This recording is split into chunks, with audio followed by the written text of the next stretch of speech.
Bismillahirrahmanirrahim.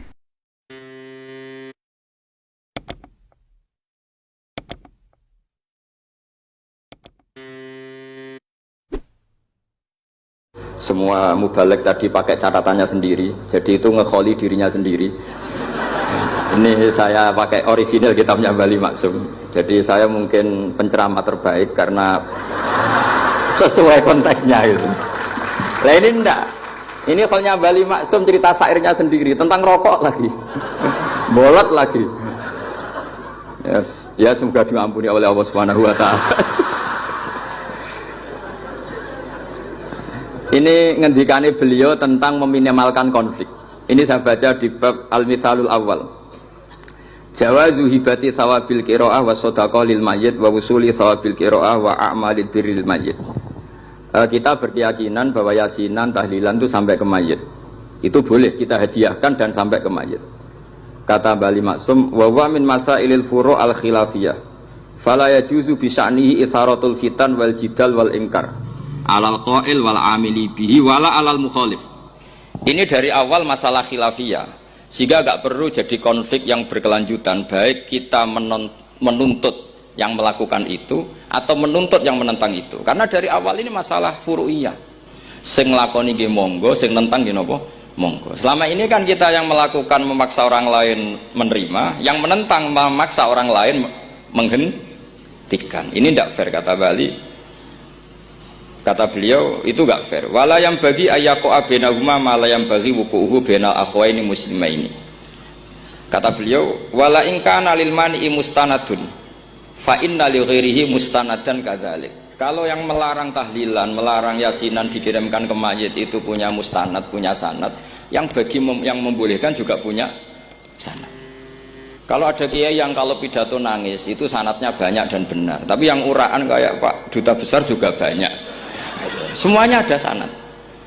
Jadi kata beliau sederhana saja, kalau al-maniun, orang yang menolak itu punya sanad, kita yang membolehkan juga punya sanad. Tapi kata beliau dengan enteng, dengan ceria, ini masalah furu'iyah, nggak perlu jadi itharatul fitan wal jidal wal khisom. Kata beliau nggak perlu jadi perdebatan. Makanya pesan saya sama santri-santri kerap ya, sebetulnya masalah kita ini tercerabut dari ilmu. Coba dari awal Anda katakan yang tidak kunut itu Abu Hanifah, yang kunut itu Imam Syafi'i, maka melihat orang tidak kunut itu keren karena Al-Hanafi, pengikut mazhab Hanafi. Yang kunut juga keren karena pengikut mazhab Syafi'i. Tapi kita tidak, di zaman akhir kunut dan tidak kunut ini jadi politik identitas. Sehingga yang nggak kunut itu Muhammadiyah misalnya, yang kunut itu NU. Mana ada Basim Asy'ari sebagai mujaddid atau mujtahid yang mengharuskan kunut, atau Ahmad Dahlan yang melarang apa? Kunut. Wong dua beliau sama-sama pernah ngaji Syekh Khotib Minangkabau, pernah ngaji Mbah Mahfud ketika di Mekah. Jadi cobalah ilmu itu diperkuat sehingga kita mengatakan kunut adalah sunat menurut Imam Syafi'i, tidak sunat menurut mazhab Abu Hanifah. Sehingga enak sekali karena kita berdasar ilmu. Menyangkut sawabul qiraah atau sawabu amalil khairi, apakah sampai ke mayat apa enggak? Ini kata beliau, kata Mbah Ali Maksum, beliau justru menukil Ibnu Taimiyah yang notabene sering dipakai dalil para orang-orang sana. Saya tidak tahu itu orang sana itu, Pak Duta itu yang tahu itu. Itu kalau ini mirip kitab Said Muhammad. Jadi Said Muhammad itu kalau istidlal sering pakai Ibnu Taimiyah karena itu yang dipakai mereka. Tapi ternyata Ibnu Taimiyah, qala Ibnu Taimiyah innal mayyit yantafi'u bi qiraatil Qur'an kama yantafi'u bil ibadah al maliyah minas shadaqah wa nahwiha. Terus waqala Ibnu Qayyim fi kitabir ruh afdalu ma yuhda ilal mayyit as-shadaqah wal istighfar wa du'a lahu wal hajju anhu. Artinya gini, kita sekarang ini tidak pernah kayak Bali Maksum pakai dalil jawazu ihda lil mayyit itu berdasar Ibnu Taimiyah dan Ibnu Qayyim. Kita seakan-akan Ibnu Taimiyah itu orang yang pasti melarang itu, sehingga kita itu terus mengatakan sing nyunatno tahlilan ku sapa, Mbah Hasim atau Mbah Fakih atau siapalah, meskipun riwayat ini mukhtalifah dari Mbah Hasim. Pertanyaannya adalah terus kesannya yang membolehkan itu hanya kiai lokal itu, kiai nasional itu. Padahal zaman Bali sudah mengajarkan kita yang membolehkan ihda'u a'malil khairi ilal mayyit, yang membolehkan hadiah Yasin, Fatihah, tahlil ke mayit itu adalah orang sekaliber Ibnu Taimiyah dan Ibnul Qayyim. Sehingga dengan kita pakai ilmiah yang diterapkan Bali Maksum, kita ini merasa orang keren, orang global, orang yang keren lah. Karena guru-guru kita Bali Maksum, Mbah Hamid biasa mentahlili, Mbah Munawir semua mentahlili guru-gurunya. Di level ulama global ada Ibnu Taimiyah dan Ibnul Qayyim. Tapi karena kita tidak baca, seakan-akan tahlilan itu hanya tradisi lokal yang tidak di ACC, tidak disetujui ulama kelas internasional. Padahal di sini jelas diceritakan Ibnu Taimiyah berpendapat qiraatul Quran yang dihadiahkan ke mayit atau tahlil itu boleh. Jadi ini sangat penting supaya orang itu pakai tradisi ilmu.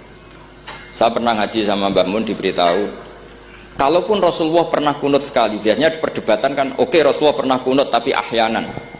Pertanyaannya adalah setiap Nabi pernah melakukan sesuatu itu akan menjadi sunnatan mutaba'ah apa enggak? Tentu jawabannya iya. Nabi meskipun melakukan kunut andaikan hanya sekali, tapi karena pernah dilakukan Nabi, maka kebaikan ini akan menjadi sunnatan mutaba'ah, sunnat yang harus kita ikuti terus atau boleh kita ikuti terus. Jadi nggak boleh misalnya Rasulullah itu puasa Senin Kemis juga ahyanan, tidak selalu. Rasulullah itu tofa rokiban juga ahyanan, bukan selalu. Tapi apa saja yang pernah dilakukan Nabi maka berstatus itu akan sunnat ila yaumil qiyamah.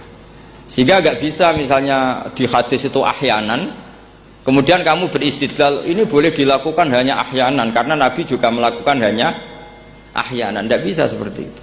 Sekali Nabi pernah melakukan itu dan tidak dibatalkan lewat nasah mansuh, maka kesunatan itu ila yaumil qiyamah. Sehingga Imam Syafi'i cara berpikir meskipun Nabi kunut ahyanan, kalaupun itu ahyanan tentu kunut itu akan sunat ila yaumil qiyamah. Bagi yang tidak mensunatkan nggih monggo, itu ada Abu Hanifah. Makanya kata Mbah Maksum, kata Mbah Ali Maksum di sini diberi muqaddimah, wa wa min masailil furu' al khilafiyah fala yajuzu bi sya'nihi itharatul fitan wal jidal wal ingkar alal qail wal amili bih wala alal mukhalif. Jadi kita sendiri disarankan beliau, kamu juga enggak usah nantang debat sama mukhalif karena dari awal sudah masalah-masalah yang apa? Khilafiyah. Lalu terakhir pilihan-pilihan terus kemudian tetap memancing polemik. Saya mau cerita lucu di Ihya. Ihya yang katanya kitab sakral itu ya punya sisi lucu, sisi unik. Nabi Musa sebagai Nabi Bani Israel itu sering digugat karena orang Israel itu tukang debat. Terus Nabi Musa minta ijazah, ya Allah saya kasih ijazah seperti tadi. Beliau minta ijazah Mbah Mun tadi.